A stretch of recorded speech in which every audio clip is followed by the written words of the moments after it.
നമസ്കാരം. ഞാൻ NGR നമ്പൂതിരി. നിങ്ങൾക്കെല്ലാവർക്കും എൻ്റെ ചാനലിലേക്ക് ഹാർദമായ സ്വാഗതം. ഭയത്തിൻ്റെയും ആകാംക്ഷയുടെയും മുൾമുനയിൽ നിർത്തുന്ന ഗ്രന്ഥയക്ഷി എന്ന കഥയുടെ 11ാം ഭാഗത്തിലേക്ക് ഞാൻ എൻ്റെ കഥാപ്രേമികളെ ഒരിക്കൽ കൂടി കൂട്ടിക്കൊണ്ടു പോകുകയാണ്. ഗ്രന്ഥയക്ഷി ഗ്രന്ഥയക്ഷി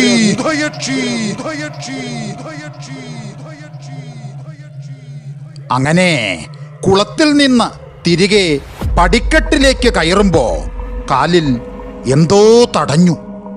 സംശയം തീർക്കാൻ കാലുകൊണ്ട് ഒരിക്കൽ കൂടി അവൻ അത് തട്ടി നോക്കി.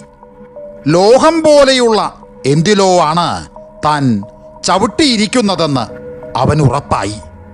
അവൻ ആ വസ്തു കാൽവിരലുകളിൽ ഇറുക്കിയെടുത്ത് മുകളിലെ പടവിലേക്കിട്ടു.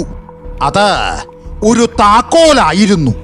അതിൻ്റെ പുറത്ത് പറ്റിപ്പിടിച്ച പായൽ കഴുകി മാറ്റിയ ശേഷം കിരൺ തിരിച്ചും മറിച്ചും അത് നോക്കി. സാധാരണ താക്കോലിനേക്കാൾ വലിപ്പമുണ്ട്. പോരാത്തതിന് ചെമ്പിലാണ് നിർമ്മിച്ചിരിക്കുന്നത്. ഇതെങ്ങനെ കുളത്തിൽ വന്നു? ഇത് എന്തോ വലിയ രഹസ്യത്തിൻ്റെ താക്കോലാണെന്ന് ഉറപ്പാണ്. അവൻ്റെ മനോമണ്ഡലത്തിൽ പല ചിന്തകളും മിന്നിമാഞ്ഞു. അങ്ങനെ വേഗം തന്നെ കുളിച്ച് തോർത്തിയ ശേഷം താക്കോലുമായി അവൻ റൂമിലേക്ക് മടങ്ങി. ആ സമയത്ത് തൻ്റെ മുറിയിലെ ജനാലയിലൂടെ ഭാസ്കരവർമ്മ പഴയ കോവിലകം നോക്കി നിൽക്കുകയായിരുന്നു. വർഷങ്ങൾക്ക് ശേഷം അവിടമാകെ ഒരു പ്രകാശം പരന്നിരിക്കുന്നു. തൻ്റെ ജീവിതം മാറി മറഞ്ഞതും ഇതുപോലൊരു രാത്രിയിലാണ്. അന്ന് തെളിഞ്ഞു നിന്ന വിളക്കുകൾക്ക് പക്ഷേ അല്പായുസായിരുന്നു. എതിർത്തു മാത്രം ശീലിക്കുകയും തന്നോട് എതിർക്കാൻ ആരുമില്ലാതിരിക്കുകയും ചെയ്യുമ്പോഴാണ് മനുഷ്യൻ എന്തും ചെയ്യാമെന്നുള്ള ആ ചിന്തയിലേക്ക് പോകുന്നത്. കീഴ്പ്പെട്ട മനുഷ്യരെയൊക്കെ ചൊൽപ്പടിക്ക് നിർത്തിയും എതിർക്കണമെന്ന് ചിന്തിച്ചവരുടെ തലയെടുത്തും താൻ ചെയ്തു കൂട്ടിയതിനൊക്കെ കാലം കണക്ക് സൂക്ഷിച്ചുവോ? എന്തോ എവിടെയോ സംഭവിക്കാൻ പോകുന്നത് പോലെ ഒരു ദീർഘനിശ്വാസത്തോടെ ഓർമ്മകൾക്ക് വിരാമമിട്ടുകൊണ്ട് വർമ്മ കട്ടിലിലേക്ക് മടങ്ങി. ആ സമയത്ത് കുളത്തിൽ നിന്നും കിട്ടിയ താക്കോൽ കിരൺ സൂക്ഷ്മമായി പരിശോധിച്ചു. പക്ഷേ എത്ര ആലോചിച്ചിട്ടും അതെന്തിൻ്റെ താക്കോലാണെന്ന് മാത്രം കിരണിന് വ്യക്തമായില്ല. അടഞ്ഞു കിടന്ന മുറികൾ ഏതൊക്കെയെന്ന് അവൻ ഒന്നുകൂടി ആലോചിച്ചു നോക്കി. പെട്ടെന്നാണ് മന്ത്രത്തകിടുകൾ എഴുതി അടച്ച അറ അവന് ഓർമ്മയിൽ വന്നത്. അതെ അതെ, ഇത് അതിൻ്റെ താക്കോൽ തന്നെ. ഒരു മഹാരഹസ്യം കണ്ടെത്തിയ സന്തോഷത്തോടെ അവൻ മുഷ്ടി ചുരുട്ടി വായുവിൽ ഇടിച്ചുകൊണ്ട് മുറിയിൽ നിന്നും പുറത്തിറങ്ങി പൂട്ടിയിരിക്കുന്ന ആ അറ ലക്ഷ്യമാക്കി നീങ്ങി. ആ സമയത്ത് ഇരുട്ടിലൂടെ ചിറക് വിരിച്ചെത്തിയ ഒരു മൂങ്ങ കോവിലകത്തിൻ്റെ മുകളിലിരുന്ന് തല വട്ടം കറക്കി ഉറക്കെ കരഞ്ഞു. അതേറ്റു പിടിച്ചുകൊണ്ട് നായ്ക്കൾ കാലൻ കൂവുന്നത് ഉച്ചത്തിലാക്കി.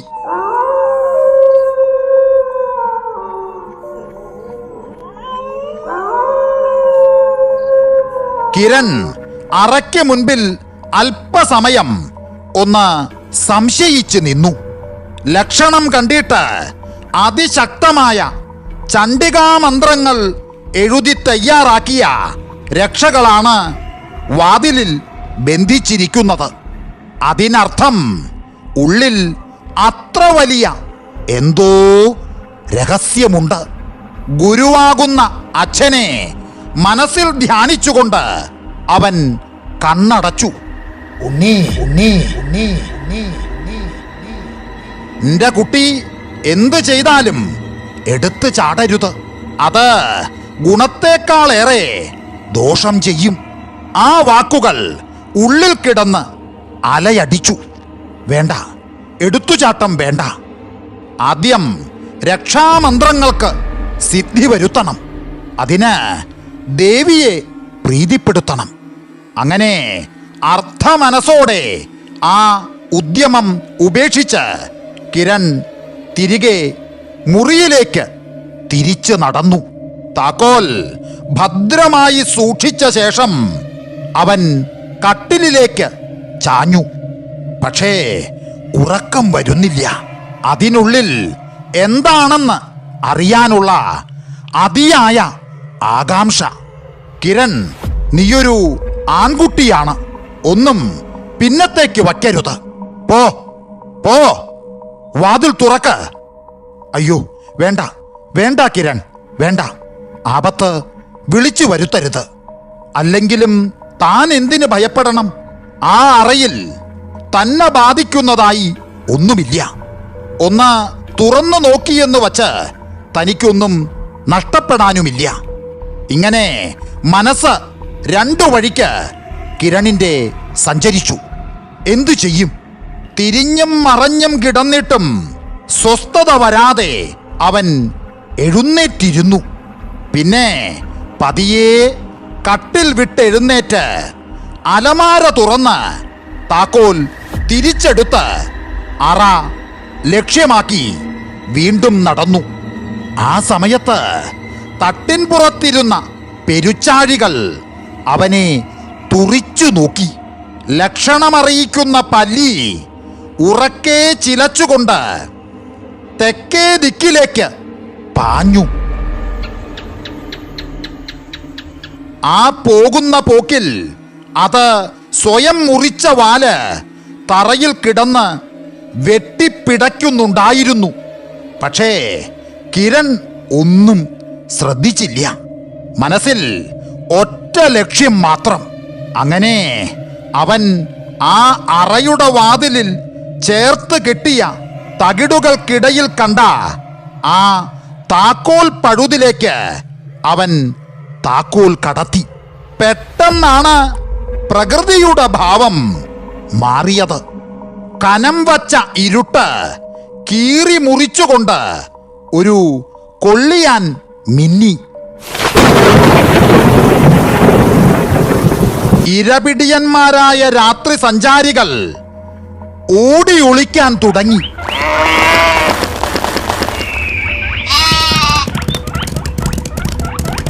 തൊടിയിലെ പാലമരം മുടിയഴിച്ച ഭ്രാന്തിയെ പോലെ വട്ടത്തിൽ കൊമ്പുകൾ ഇളക്കി. കരിമ്പനയുടെ ഓലകൾ ആരെയോ വരവേൽക്കും പോലെ വിടർന്നാടി. തുള്ളിക്ക് ഒരു കുടമെന്ന പോലെ ഭൂമിയിലേക്ക് പെയ്തിറങ്ങിയ മഴത്തുള്ളികൾക്ക് മണ്ണിന്റെ ദാഹം ശമിപ്പിക്കുവാൻ സാധിച്ചില്ല.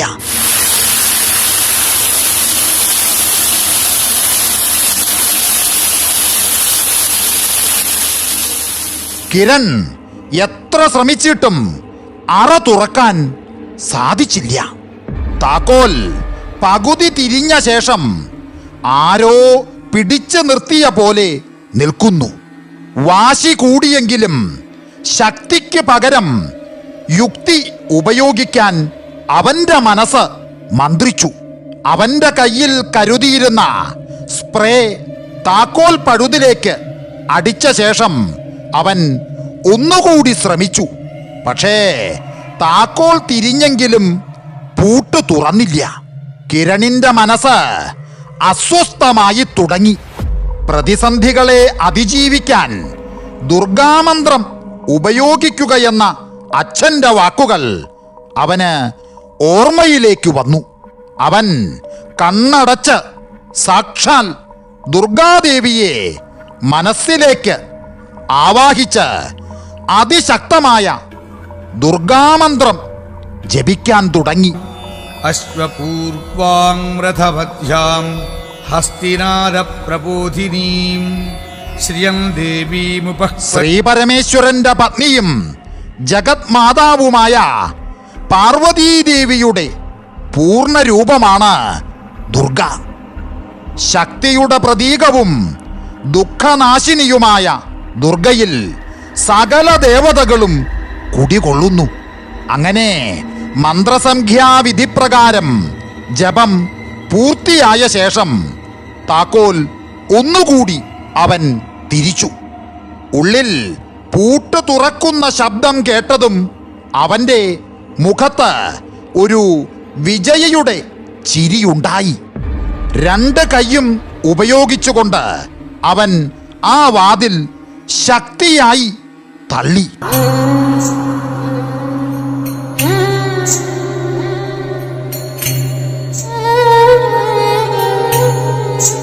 ആ സമയത്ത് പുറത്ത് മഴ ശക്തി പ്രാപിച്ചു.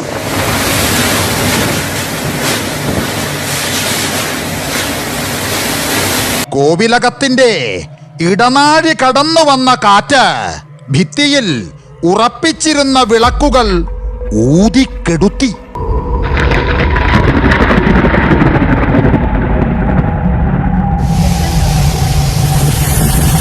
സർപ്പക്കാവിലെ ഇരുളിൽ ചുറ്റിമറഞ്ഞും ഉയർന്നു ചീറ്റിയും ഇണചേർന്നിരുന്ന നാഗങ്ങൾ പത്തി താഴ്ത്തി ഇഴഞ്ഞു നീങ്ങി.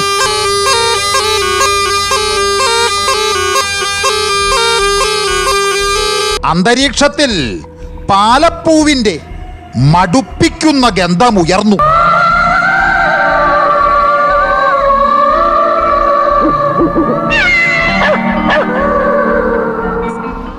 പക്ഷേ ആ സമയത്ത് തനിക്കു ചുറ്റും സംഭവിക്കുന്ന മാറ്റങ്ങൾ അറിയാതെ കിരൺ ഒരു ദീർഘനിശ്വാസത്തോടെ കയ്യിൽ കരുതിയ ചെറിയ പെൻ ടോർച്ച് തെളിച്ചുകൊണ്ട് അറയിലേക്ക് കയറി. ആ സമയത്ത് അവൻ്റെ കഴുത്തിൽ ധരിച്ച രക്ഷാമന്ത്രം എഴുതിയ ഏലസ് കൊളുത്തു പൊട്ടി താഴെ വീണത് അവൻ അറിഞ്ഞില്ല. അനിയന്ത്രിതമായ മാറാലകൾ അവൻ്റെ മുഖത്ത് പറ്റിപ്പിടിച്ചു. സാമാന്യം വലിപ്പമുള്ള ഒരു കിടപ്പറയായിരുന്നു അത്. ടോർച്ചിന്റെ മങ്ങിയ വെളിച്ചത്തിൽ അവിടെയുള്ള കാഴ്ചകൾ വ്യക്തമായില്ല.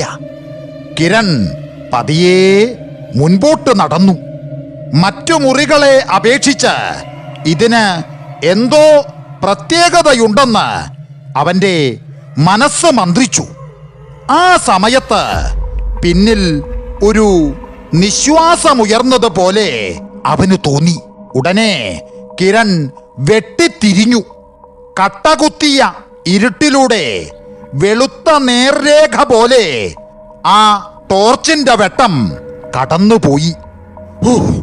പേടിച്ചു പോയില്ലോ. എൻ്റെ തോന്നലായിരുന്നോ? അവൻ നെഞ്ചിൽ കൈവച്ചുകൊണ്ട് പിന്നോട്ട് നീങ്ങി.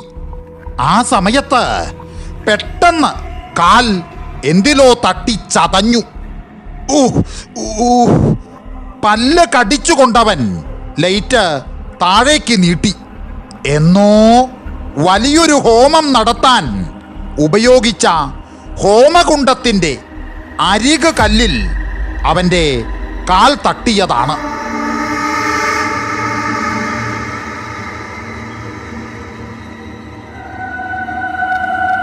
പക്ഷേ ഈ ഹോമമൊക്കെ നടത്താൻ മാത്രം ഇതിനുള്ളിൽ എന്തായിരിക്കും ഉണ്ടായിരുന്നത്?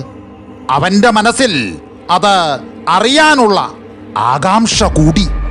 അറയുടെ വലതുവശത്ത് ചെമ്പട്ട് വിരിച്ച ഒരു പീഠം.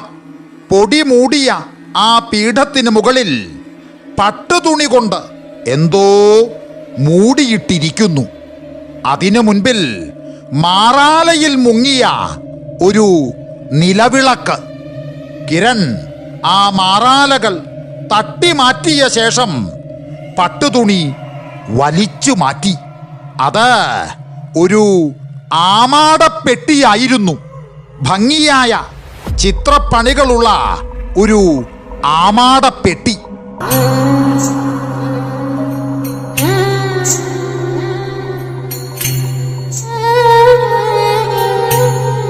അതിന് പുറത്ത് ആരുടെയോ പേര് കൊത്തിയിരിക്കുന്നു.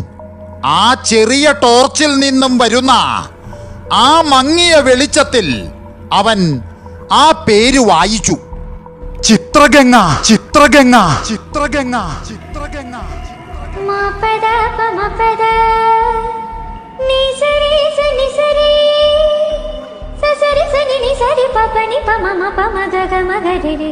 ഇത്രയും പറഞ്ഞുകൊണ്ട് ഭയത്തിന്റെയും ആകാംക്ഷയുടെയും മുൾമുനയിൽ നിർത്തുന്ന ഗ്രന്ഥയക്ഷി എന്ന കഥയുടെ 11ാം ഭാഗം തൽക്കാലം ഞാൻ ഇവിടെ നിർത്തുന്നു. ഈ കഥാഭാഗവും എൻ്റെ കഥാപ്രേമികൾക്ക് ഇഷ്ടമായി എന്ന് ഞാൻ കരുതുന്നു. ഈ കഥാഭാഗം നിങ്ങൾക്ക് ഇഷ്ടമായെങ്കിൽ തീർച്ചയായും നിങ്ങൾ ലൈക്ക്, ഷെയർ, സബ്സ്ക്രൈബ്, കമൻറ്റ് എല്ലാം ചെയ്യുമെന്ന ഉറച്ച ഒരു വിശ്വാസത്തോടെ ഒരിക്കൽ കൂടി നിങ്ങൾക്കെല്ലാവർക്കും എൻ്റെ നന്ദി, നമസ്കാരം.